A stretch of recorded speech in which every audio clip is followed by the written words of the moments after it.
Met when we were 9, started dating at 12. Mind you, this was that middle school type of dating. He cheated on me when we were 15 or 16. At this point we were on again, off again, which continued until we were 17.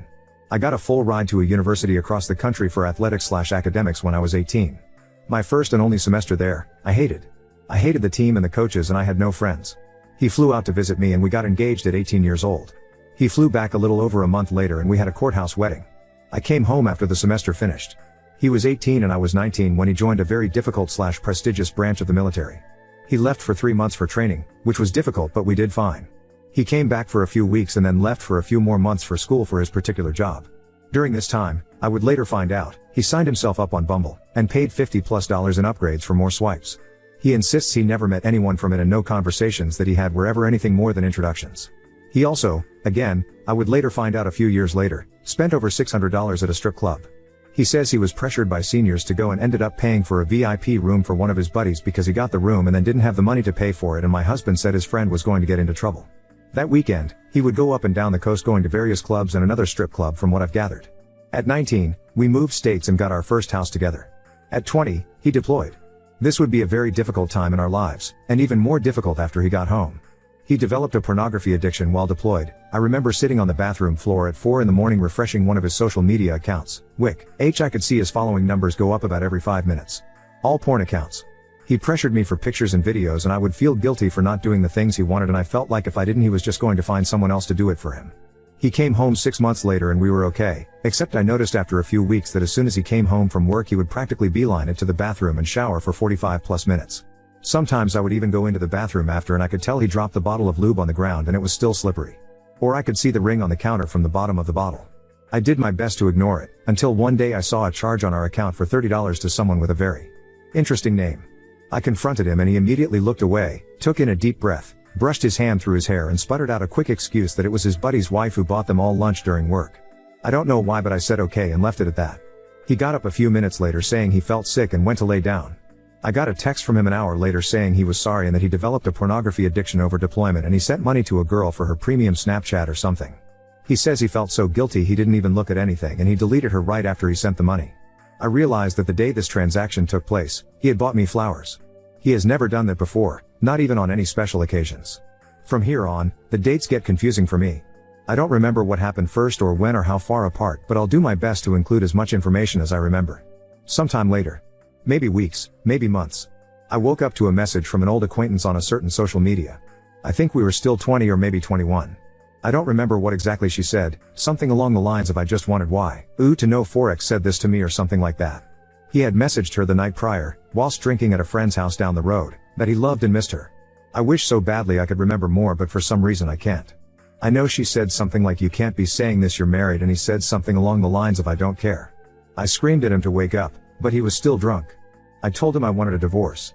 I locked myself in the bathroom and hurt myself because I wanted to feel anything other than how I felt at that moment.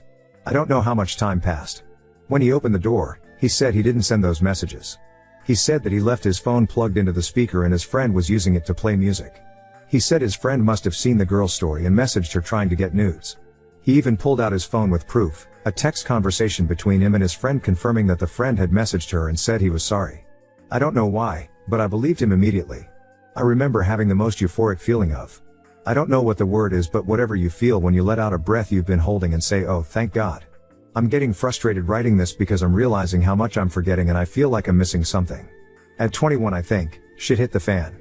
I think at this point I had gone through his phone several times and found internet history and links that he had clicked through one of his social media accounts to hundreds of different OnlyFans sites. One night I went through his entire dollar account history since 2018 and found the charge for the strip club and Bumble. He said the Bumble charge wasn't him, it was a senior who used his card because his had gotten frozen or something ridiculous like that. I of course, believed him. I don't know why. I can't remember at what point I found out that he lied about messaging the girl on social med. Yeah. I think it was after I had looked through his phone again and I found text messages between him and his friend that was the one who allegedly sent the messages. His friend said something like, bro, I can't even go to parties that your wife is at because she hates me lol, or something like that. But they both confirmed what I didn't want to believe. My husband had taken my phone, deleted the messages sent to me by the girl, and got his friend in on this elaborate story. I can't remember when I found out that he did in fact download and pay for upgrades on Bumble. I think I just knew at this point he was lying, and grilled him long enough that he relented. He said he never met anyone or anything, and he said during the conversation, I only paid for the upgrade because no one would ever swipe for me. Or something like that. I can't remember at what point we went to Legal on Base and got information to file for divorce. I'd never seen him cry before besides one other time. After we got married, at the airport, he cried so hard and he wouldn't let me see. Just hugged me and buried my face in his chest so I wouldn't see. He said he didn't want to leave. But he cried constantly after I told him this was it and that I had an appointment and paperwork filled out to file for divorce. I'd never seen him like this before. Constantly saying he was sorry, deleting every social media account he'd ever owned. Crying at the drop of a pin. Saying things like he will never marry again, I could have everything in our savings, he'd pay for me to finish college if that's what I wanted. I relented and we went to marriage counseling. He stepped up, a lot. He was never on his phone anymore. Would keep his phone unlocked and face up on the table. Told me I could go through it any time I asked. Promised to stop watching porn. He even started cleaning the house and making dinner before I got home from work. He stopped drinking with his friends. It was a complete 180.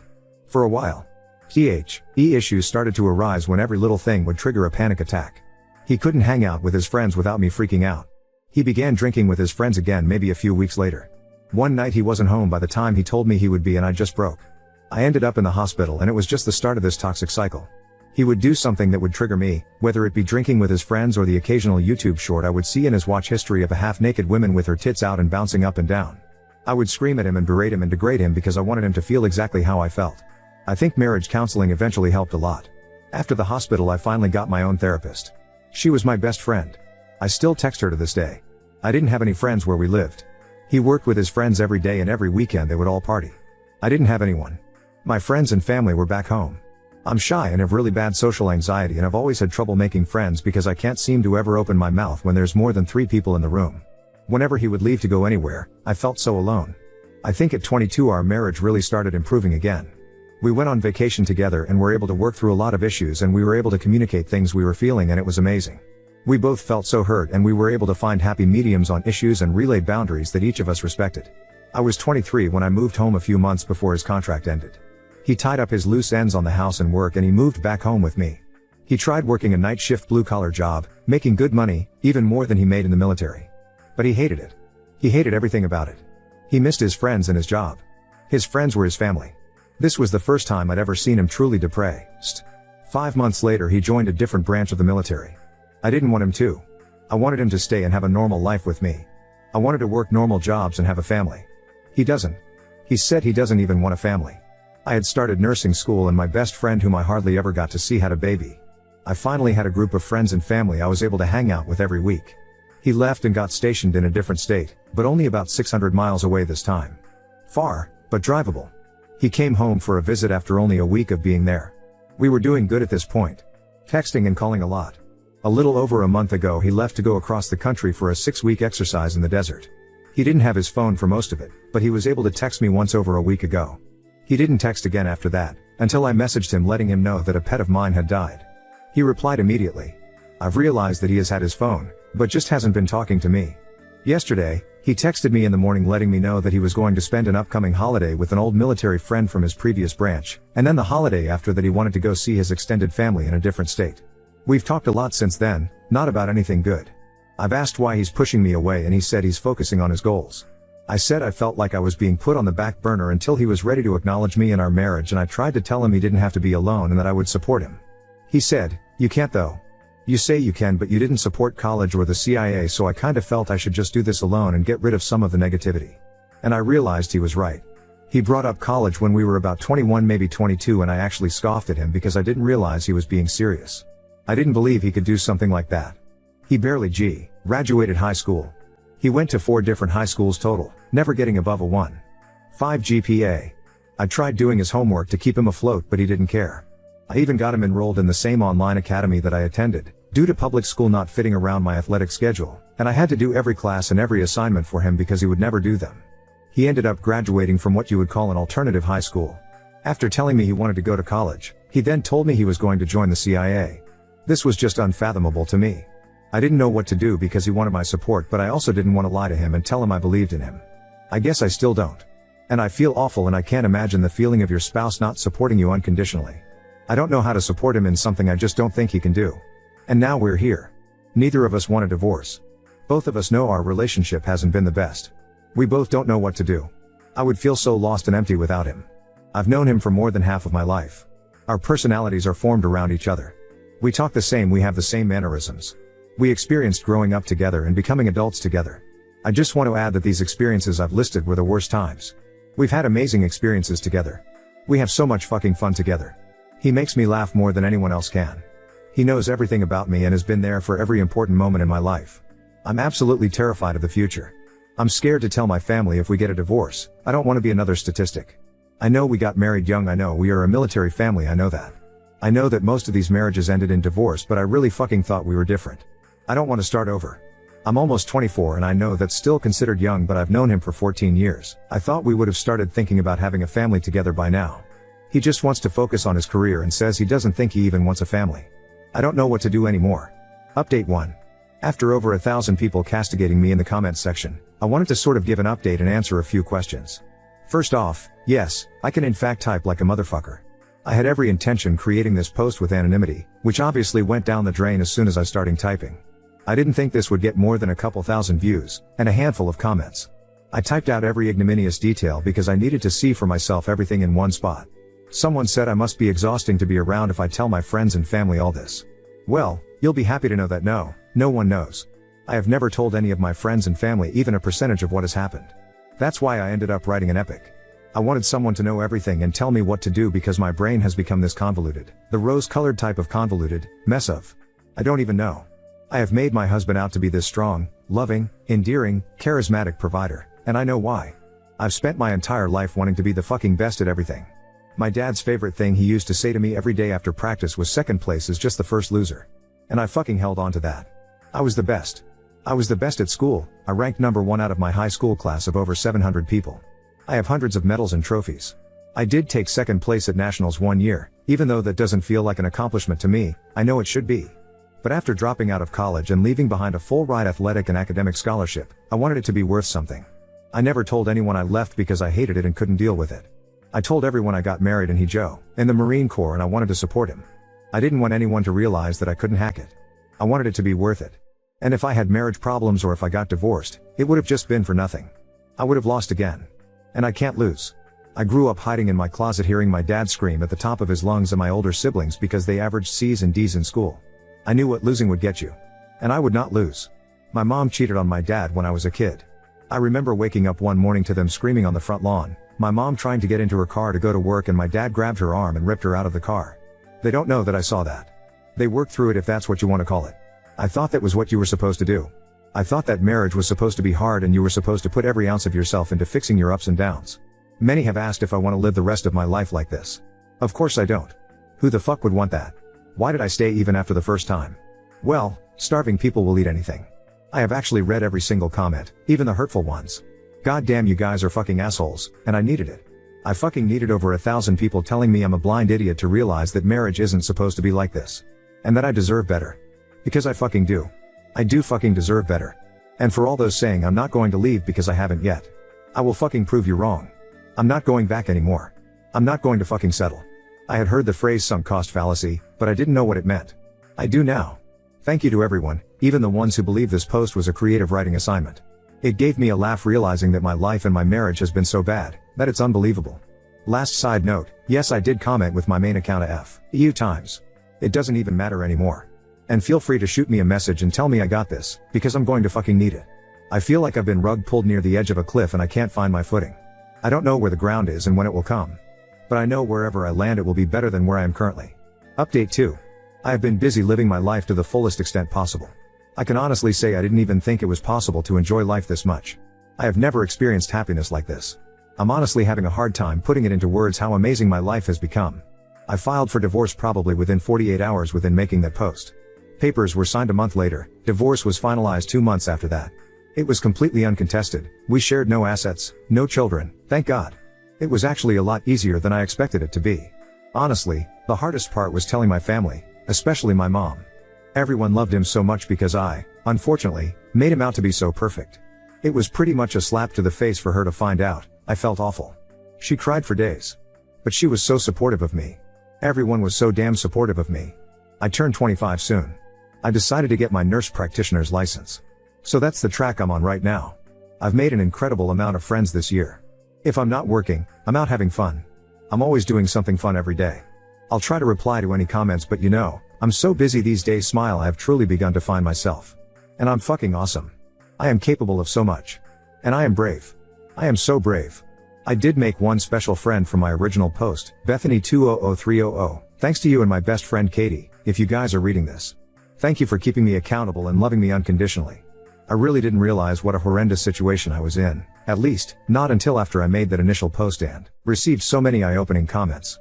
Lots of people were right though. I did already know the answer to my question. It's actually kind of weird thinking about it. It doesn't even feel real. Whenever I try to think about my life over the last couple of years, I can hardly remember anything. It's almost like I'm trying to recall a story that someone else told me. Anything that I do remember, I recall almost like I was a spectator, or an invisible third person in the room. And I just think this poor girl and what she's going through, I can't even imagine how awful. It just doesn't even feel like it was me. My real life started as soon as he was gone. We don't speak anymore. We haven't really spoken much since December.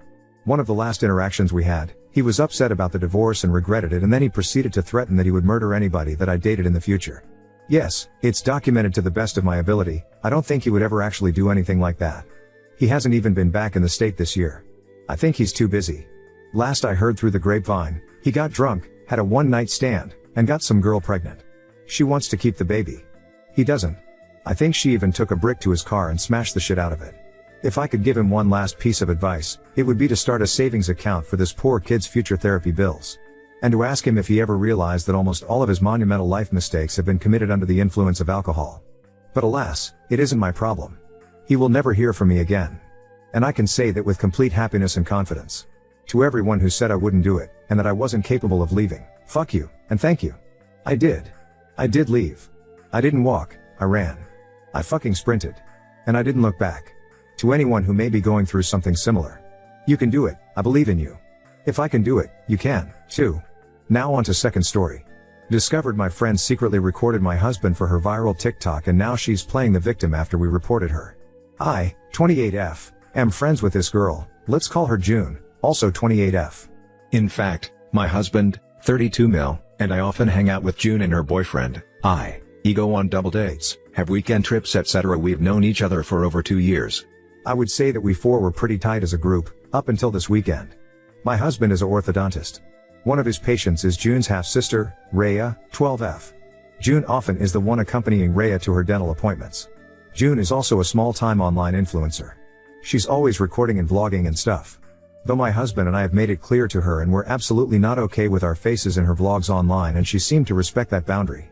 We don't use social media, apart from Reddit, and we trusted her word when she said she's not gonna post us online. Cut to last weekend, my brother sent me this TikTok link with the message, "Dude, you gotta watch this." I opened the link and it directed me to June's TikTok account. She doesn't have much followers, less than 10K, but the particular video he sent me had like 500,000 views/likes, I'm not sure which. Lo and behold, it was a video compilation of my husband with the title "God, I See What You've Done for Others." The video was honestly the creepiest thing I've ever seen. She had recorded my husband during various of our double dates together, and it was clear he wasn't even aware he's being recorded. In some of the clips, she would start with her face and then pan the camera towards my husband with a cutesy expression and mouthing words like "oh my god." The worst one was where he was working on her half-sister, Rhea, wearing scrubs, and she'd recorded even that. She didn't even bother to blur out the kid's face while she was lying on the dental chair. I showed the video to my husband, and he was horrified. He said it made him so uncomfortable and violated knowing that someone had been secretly recording him. He was angry that she'd recorded him working on a patient. He texted her asking to take down the video and delete every video she has of him. First she feigned ignorance, then she said that she meant no harm and that it was all for online engagement since, I quote, "TikToks with hot guys go viral very fast," and that she'd gained a lot of followers after posting that. This was also weird, but my husband and I got our families and friends to report the video, and thankfully it's being taken down now. This pissed off June, and she sent me a long-ass text saying how I was jealous of her online success and that I couldn't stand seeing her succeed, blah blah blah. I replied saying, "You are delusional and unhinged. You're not successful and you'll never be. Stay away from us, you creepy weirdo." Now she's all weepy and depressed and has been telling our common friends how mean I was to her. She's also been posting about mental health on her socials and about how mean some women are with their words, lol. Ada? Update 1.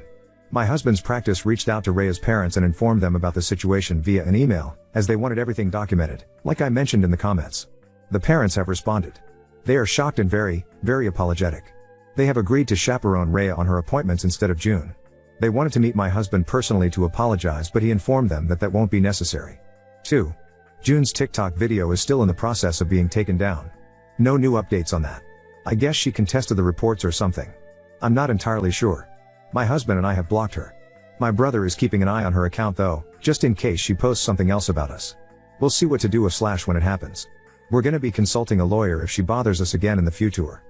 3. My husband is kinda shaken up / upset / annoyed about this whole thing. He's taken some days off from work and so have I. We'll plan a trip somewhere maybe, to take his mind off of these things. Right now, I need to be there for him. I won't be posting anything for now. 4. We haven't contacted her boyfriend yet. My husband is not in the right headspace right now and I feel it'll be better if we focus on ourselves for the time being. We don't want the added headache of how the boyfriend will react / if he's in on this or whatever. We'll inform him after some time. I know this is selfish but I think it's for the best.